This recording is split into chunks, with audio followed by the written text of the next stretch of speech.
ইসলামী bank news top 10। Venezuela থেকে new ইয়র্কে নেওয়া হয়েছে প্রেসিডেন্ট মাদুরো দম্পতিকে। ক্ষমতার পরিবর্তন না হওয়া পর্যন্ত দেশটিকে নিয়ন্ত্রণের ঘোষণা ট্রাম্পের। রাশিয়া সহ বিভিন্ন দেশের নিন্দা। যাচাই বাছাই শেষে ঢাকা ১৭ ও বগুড়া ৬ আসনে বিএনপির ভারপ্রাপ্ত চেয়ারম্যান তারেক রহমানের মনোনয়নপত্র বৈধ ঘোষণা। ঠাকুরগাঁও ১-এ বিএনপি মহাসচিব মির্জা ফখরুল ইসলাম আলমগীর এবং ঢাকা ১৫ আসনে জামায়াতে ইসলামের আমির ডাক্তার শফিকুর রহমানের মনোনয়নপত্র বৈধ ঘোষণা।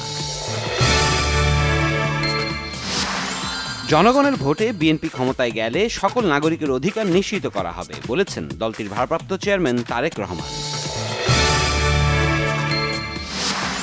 বেগম খালেদা জিয়ার সমাধি প্রাঙ্গণে সর্বস্তরের মানুষের শ্রদ্ধা, প্রয়াত নেত্রীর নৈতিকতা, তার দেখানো আদর্শ নিয়েই এগিয়ে যাবে বিএনপি বলেছেন রুহুল কবির রিজভী।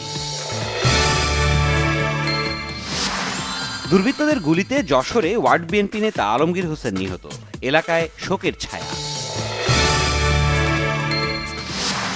পরাজিত শক্তির বাধা অতিক্রম করে সুষ্ঠু নির্বাচনের লক্ষ্যে এগিয়ে যেতে হবে বলেছেন তথ্য উপদেষ্টা সৈয়দা রিজওয়ানা হাসান। শীতে কাবু জনজীবন, চলমান শৈত্যপ্রবাহে কাঁপছে গোটা দেশ। শীতের এ তীব্রতা থাকবে সপ্তাহ জুড়ে। ৩০তম ঢাকা আন্তর্জাতিক বাণিজ্য মেলার পর্দা উঠল শনিবার।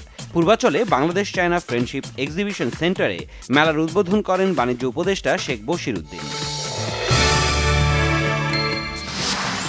ভারতের ক্রিকেট বোর্ডের নির্দেশে মুস্তাফিজকে আইপিএল থেকে কেকেআর বাদ দেয়ায় বাংলাদেশ ও ভারতে নিন্দার ঝড়।